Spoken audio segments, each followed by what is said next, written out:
Hello everyone, welcome to Career IAS. कल अगर आपके एग्जाम में पूछा जाए स्ट्रेटेजिक ऑटोनॉमी क्या होती है, तो आज की न्यूज उसका लाइव एग्जाम्पल है। एक अमेरिकन जर्नलिस्ट ने ओपनली बोला है कि यूएस इंडिया को डिक्टेट नहीं कर सकता कि इंडिया रशिया से ऑयल खरीदे या नहीं। ये स्टेटमेंट इंडिया टुडे ग्लोबल को दिए गए एक्सक्लूसिव इंटरव्यू में सामने आया और लोकेशन भी बड़ी सिंबॉलिक रही, वर्ल्ड गवर्नमेंट समिट 2026, जो कि दुबई में आपको देखने को मिली। कौन है ये जर्नलिस्ट, इन्होंने जियोपॉलिटिक्स को लेकर क्या क्या स्टेटमेंट्स दिए, आइए इसके बारे में चर्चा करते हैं। सबसे पहले मैं आपको जर्नलिस्ट के बारे में बताता हूं, तो ये हैं आपके बहुत ही एमिनेंट टकर कार्लसन। ये फॉक्स न्यूज के पूर्व एंकर थे, जिनका अभी प्राइम शो चला करता था, बहुत ही फेमस प्राइम शो रहा था। इसी के साथ साथ ये एक अमेरिकन जर्नलिस्ट भी हैं।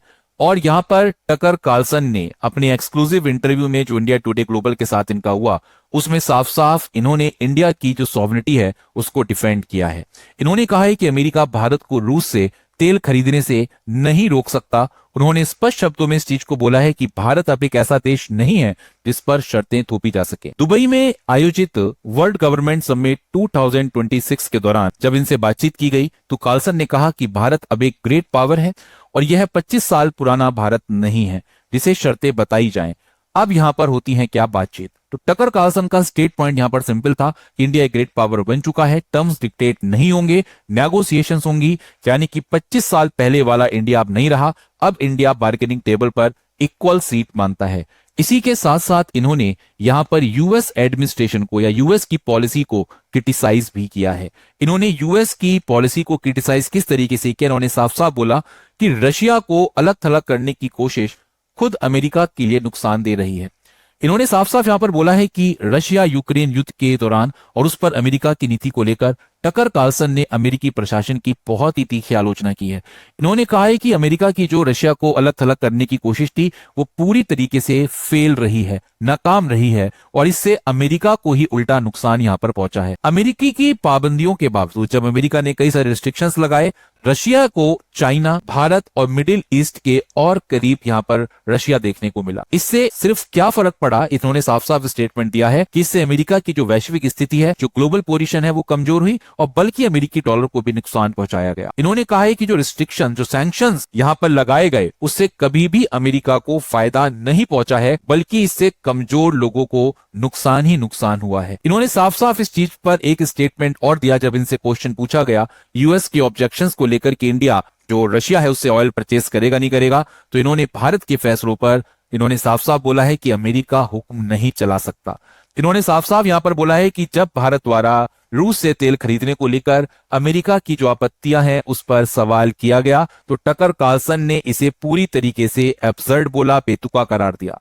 इन्होंने कहा है कि कोई भी सॉवरन कंट्री को यह पूरा अधिकार है, यह तय करने का अधिकार है कि वो किससे व्यापार करे। मैं आपको यहां पर बताना चाहूंगा, सॉवरेनिटी का मतलब सिर्फ बॉर्डर से नहीं होता फ्रेंड्स। यहां पर trade decisions, energy purchase, foreign policy choices भी आपको सॉवरन बनाती हैं। और इसी कॉन्टेक्स्ट पे इन्होंने रशिया ऑयल ऑब्जेक्शन को यहां पर एब्सर्ड बोला, ये चीज ध्यान रखेंगे। इसी के साथ साथ इन्होंने ये बोला है कि अमेरिका भारत को यह नहीं बता सकता कि किससे तेल खरीदना चाहिए। अब इंडिया एक सुपर पावर है और लोग अभी इस नई हकीकत को समझने में भले से समय ले रहे हैं, लेकिन ये बदल चुका है। इसको साफ साफ यहां पर इन्होंने प्रदर्शित करने की बात की। इसी के साथ साथ यहां पर जो अमेरिकी जर्नलिस्ट हैं, इन्होंने मोदी जी की ओपनली तारीफ की है, स्पष्ट रूप में तारीफ की है और इन्हें एक ऐतिहासिक नेता माना है। टकर कार्लसन ने प्रधानमंत्री नरेंद्र मोदी जी को क्या बोला, इन्होंने बोला कि जो मौजूदा दौर चल रहा है, जो मौजूदा टाइम चल रहा है, उसके नरेंद्र मोदी जी एक ऐतिहासिक नेता हैं। इन्होंने कहा कि मोदी जी एक ऐसे नेता हैं जिन पर किताबें लिखी जाएंगी। कार्लसन ने यहां पर साफ साफ बोला है कि चाहे आप मोदी जी को पसंद करें या ना करें, इसमें कोई शक नहीं कि वो एक इन्फ्लुएंशियल और जेन्युइन लीडर है, वो वास्तविक नेता है, वो दिखावटी नहीं है, वो शोमैन नहीं है।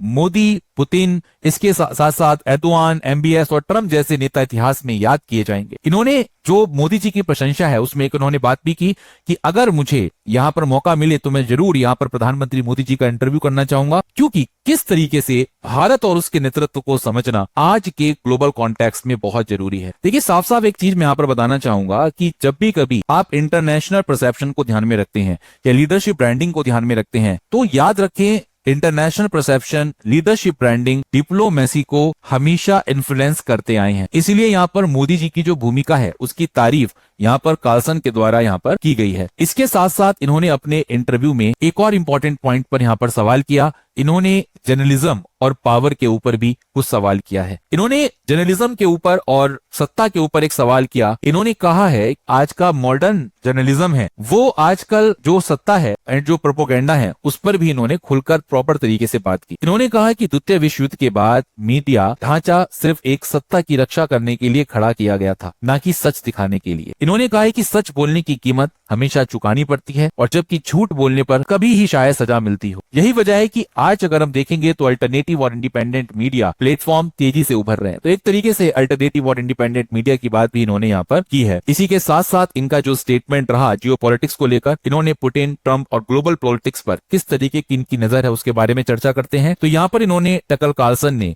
अपने इंटरव्यू में साफ साफ बोला है कि राष्ट्रपति जो व्लादिमीर पुतिन के इंटरव्यू को लेकर इन्होंने साफ साफ बोला कि किसी नेता को परखने का पैमाना यह होना चाहिए कि उसके देश की हालत कैसी है। उन्होंने कहा कि पुतिन के कार्यकाल में रूस पहले से बेहतर स्थिति में है और इतने विविध देश को एकजुट रखना अपने आप में एक बड़ी उपलब्धि इन्होंने यहाँ पर पुतिन साहब की बताई है। इसके साथ साथ इन्होंने यहाँ पर एक चीज और यहाँ पर सामने लाई कि डोनाल्ड ट्रंप की जो टैरिफ पॉलिसी रही है उस पर कार्लसन ने कहा है कि इसका असर लंबे समय में ही समझ में आएगा। उन्होंने माना है कि जो टैरिफ कूटनीति का नतीजा आने वाले दशकों में लग ही सकता है। Acknowledge the results of tariff diplomacy could take decades to materialise it.